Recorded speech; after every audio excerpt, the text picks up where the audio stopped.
گزشتہ چند دنوں سے بہاولپور کی اسلامیہ یونیورسٹی کے بارے میں بہت بڑی خبر میڈیا میں آ رہی ہے، حتیٰ کہ BBC میں بھی اس کے بارے میں تبصرہ کیا گیا۔ بہت سے چینلز نے مجھ سے رابطہ کیا اور جب مجھ سے بات کی، کیونکہ میں بہاولپور میں رہتا ہوں، تو میں نے صرف جنرلائز بات کی۔ میں نے سوچا کہ میں اپنا رسپانس تب دوں گا جب میرے پاس مکمل ڈیٹا ہوگا۔ تو میں نے پھر یونیورسٹی کے رجسٹرار، یونیورسٹی کی ہراسمنٹ کمیٹی کی جو چیئرمین ہیں ان سے، اور اس کے علاوہ جو میرے دوست یونیورسٹی میں ہیں، میں نے ان سب سے رابطہ کیا۔ میں یہ بھی آپ کو بتانا چاہتا ہوں کہ میں اسلامیہ یونیورسٹی کی جو سینٹ کی کمیٹی ہے، میں اس کا ایک ممبر بھی ہوں۔ تو اب میں آپ کے ساتھ ایک گفتگو کرنا چاہتا ہوں۔ مہربانی کر کے اس ویڈیو کو مکمل طور پہ دیکھیے گا پوری، تاکہ آپ کو پوری سچویشن سمجھ میں آ سکے۔ دیکھیے، اس بات میں کوئی شک نہیں ہے کہ ہمارے تعلیمی اداروں میں نشہ آور چیزیں بہت آرام سے مل جاتی ہیں، حتیٰ کہ جو ماڈرن سکول ہیں اور کالجز ہیں ان میں بھی۔ یہ یونیورسٹی جس میں 65 سے 70 ہزار سٹوڈنٹس پڑھتے ہیں، جس میں تقریباً ہزاروں کی تعداد کے اندر فیکلٹی ہے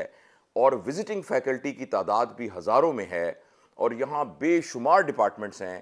اتنے بڑے ادارے میں اس بات کا امکان ہونا کہ کچھ لوگ نشہ کرتے ہوں اور کچھ لوگ نشہ آور ادویات کی جو پیڈلنگ ہے اس میں انوالو ہوں، یہ بالکل ممکن ہے، اور اس بارے میں کسی کو کوئی شک نہیں ہونا چاہیے۔ اس میں فیکلٹی کے کچھ ممبر بھی ہوں تو یہ بھی بالکل ممکن ہے اور اس بات کا امکان ہے۔ لیکن ایک بات ذرا غور سے سمجھیے گا کہ پچھلے چند سالوں میں، اس سے پہلے میں آپ کو یہ بتانا چاہتا ہوں کہ بہاولپور ایک چھوٹا سا شہر ہے اور یہاں کی کمیونٹی آپس میں بہت کلوزلی نٹ ہے۔ لوگ عموماً ایک دوسرے کو ذاتی طور پر جانتے ہیں، اور اس شہر کے اندر اگر آپ کہیں کہ دو مرکزی پلر کیا ہیں جن کے گرد اس شہر کی پوری سوسائٹی ریوالو کرتی ہے، وہ دو ادارے ہیں، ایک اسلامیہ یونیورسٹی اور ایک قائد اعظم میڈیکل کالج۔ اور جس طریقے سے ان اداروں کو صرف تعلیمی میدان میں ہی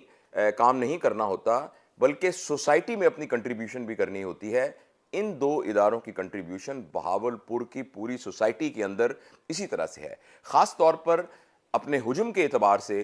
اسلامیہ یونیورسٹی بڑا ادارہ ہے، تو اس لیے یہاں کی تمام سوشل ایکٹیویٹیز کے اندر اور یہاں کے ٹرینڈز کو بنانے کے اندر اسلامیہ یونیورسٹی کی بہت کنٹریبیوشن ہے، اور یہاں بہت ہی شاندار قسم کے لوگ آئے ہیں جنہوں نے آ کے ادب میں اور سائنس کے اندر کنٹریبیوشن کی ہے۔ پچھلے چند سالوں میں اس یونیورسٹی کی انٹرنیشنل رینکنگ اوپر جانی شروع ہو گئی تھی۔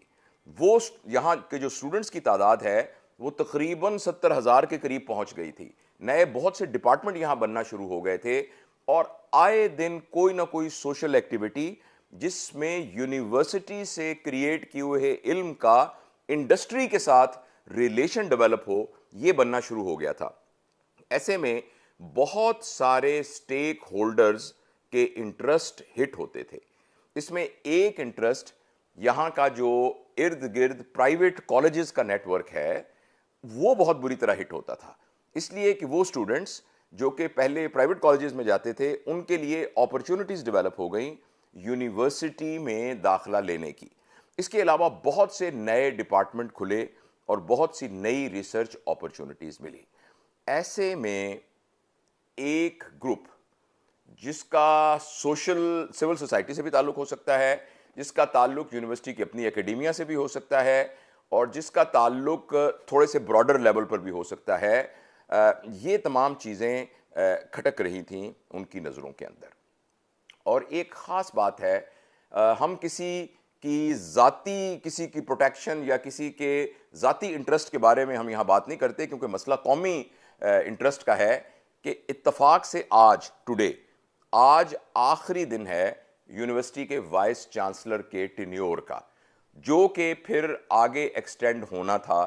تو یہ جو ٹائمنگ ہے اس واقعے کی، اس کو بھی اس بات سے ذرا مطابقت کے ساتھ دیکھنے کی ضرورت ہے۔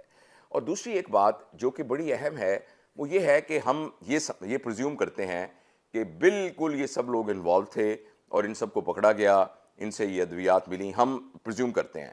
اس کے بعد کبھی آپ نے ایسا دیکھا ہے کہ ان کی کلاسیفائیڈ جو انفارمیشن ہے، جس کے اندر کچھ لڑکیوں کے اسکرین شاٹس ہیں حتیٰ کہ ان کی تصویریں ہیں اور ان کے پرسنل میسیجز ہیں، شراب کی بوتلوں کی تصویریں ہیں، اور یہ ساری کی ساری ایک کلاسیفائیڈ ڈاکومنٹ پبلک کے ہاتھ میں موجود ہو اور لوگوں کے موبائلز کے اوپر آیا ہوا ہو۔ اور آپ اندازہ کیجئے، ٹھیک ہے اگر فرض کریں ہم یہ سمجھتے ہیں کہ بالکل جینونلی کچھ لوگ اس میں انوالو تھے تو ان کو پکڑا گیا، تو جب تک وہ ثابت نہیں ہوتے، اچھا اگر فرض تو تب تک ان کی کلاسیفائڈ انفارمیشن کو پبلک میں کیسے دیا جا سکتا ہے؟ آپ امپیکٹ دیکھیں اس کا کیا امپیکٹ ہوگا کہ ایک نمبر سکرین کا آ رہا ہے اور اس کے نیچے کچھ یعنی نازیبا قسم کے میسیجز ہیں، فرض کریں وہ نمبر کسی لڑکی کا ہے، تو آپ کس طریقے سے کسی کی پرائیویسی کو اس طرح انویڈ کر سکتے ہیں بغیر ثابت کیے ہوئے؟ اور آپ اندازہ لگائیے کہ ان فیملیز پر کیا گزر رہا ہوگا۔ تو لہٰذا میں باٹم لائن اس کی یہ ہے کہ یہ بہت اچھی بات ہے کہ ہمیں سخت ہاتھ ڈالنا چاہیے ان تمام لوگوں پر اور ان تمام یعنی نیٹ ورک کے اوپر جو کہ ہمارے طلباء کو اس قسم کی غلط ایکٹیویٹیز میں انوالو کرتے ہیں، اور جب وہ ثابت ہو جائیں تو ان کو قرار واقعہ پبلکلی سزا دینی چاہیے تاکہ سب کو جو ہے وہ اس بات کا کہ وہ خبردار ہو جائے کہ اس قسم کی کوئی حرکت تعلیمی اداروں میں نہیں ہو سکتی۔ یہ بات بالکل درست ہے اور اس کا سب لوگ یعنی اس بات کی تائید کریں گے۔ ساتھ ساتھ یہ بھی بہت ضروری ہے کہ جب تک کچھ ثابت نہ ہو اس وقت تک میڈیا میں اتنا زیادہ اس کو انفلیٹ کرنا اور چینلز کا پھر اس کو لے کر اس پر ایک سنسنی خیز سٹوریز بنانا اور پھر ایک طرح کی ویلیو ججمنٹ اور بیانات دینا شروع کر دینا، یہ بہت نقصان دہ ہے جنوبی پنجاب کے ان والدین کے لیے جن کی بچیوں کو پہلے ہی مواقع بہت کم ملتے ہیں، جو ایک کنزرویٹو سوسائٹی ہے۔ ایسے میں اس طرح کا تاثر دینا کہ جیسے یونیورسٹی کے اندر سرے عام یہ سب کچھ کام ہو رہا ہے، جیسے یونیورسٹی کا سارا عملہ اس میں ملوث ہے، جیسے یونیورسٹی ایک فحاشی کا اڈہ بن گیا ہے، جیسے وہ نشے کی ادویات کے فروخت ہونے کا ایک پوائنٹ بن گیا ہے، یہ بات بالکل غلط ہے، ایسا بالکل نہیں ہے۔ اس یونیورسٹی کی بہت کنٹریبیوشن ہے، البتہ اس طرح کا کوئی بھی عمل ہوتا ہے تو اس کو سخت ہاتھوں سے لینا چاہیے۔ میں میڈیا سے بھی درخواست کرتا ہوں کہ مہربانی کر کے صرف سنسنی کریٹ کرنے کے لیے، صرف ایک دم جو ہے ہائپ کریٹ کر کے اور اس کی وجہ سے ویورشپ کو بڑھانے کے لیے لوگوں کے ہجان انگیز خبریں ان کو دینے سے جہاں ان کے چینل کی ریٹنگ شاید بڑھتی ہو مگر سوسائٹی کو بہت بڑا نقصان پہنچتا ہے، اور پھر خاص طور پر جو والدین ہیں ان کا اعتبار اداروں سے ہٹ جاتا ہے۔ تو لہٰذا میں یہ بات میرا فرض تھا کہ میں آپ کو یہ بات بتاؤں۔ اخیر میں یہی کہوں گا، اس یونیورسٹی میں اگر لوگوں کا یہ تاثر ہے کہ یہ ایک بدماشی کا اڈہ بنا ہوا ہے تو مہربانی کر کے اس کو اپنے خیال سے نکالیے۔ یونیورسٹی میں اتنے بڑے ادارے کے اندر ایک گھر کے اندر 10 لوگ رہتے ہیں تو ان میں سے کوئی ایک شرارتی ہو سکتا ہے، تو اتنی بڑی یونیورسٹی کے اندر اگر کوئی اس قسم کی ایکٹیویٹی ہوئی ہے تو اس کو سدباب کیا جانا چاہیے، مگر ہمیں اس طرح کی سنسنی نہیں پھیلانی چاہیے جس میں لوگوں کے جذبات بھی مجروح ہوں اور لوگوں کی پرائیویسی، ان کی اپنی عزتیں جو ہیں وہ اس طرح سرے عام جو ہے ان کی نمائش کی جائے۔ یہ میرا خیال ہے۔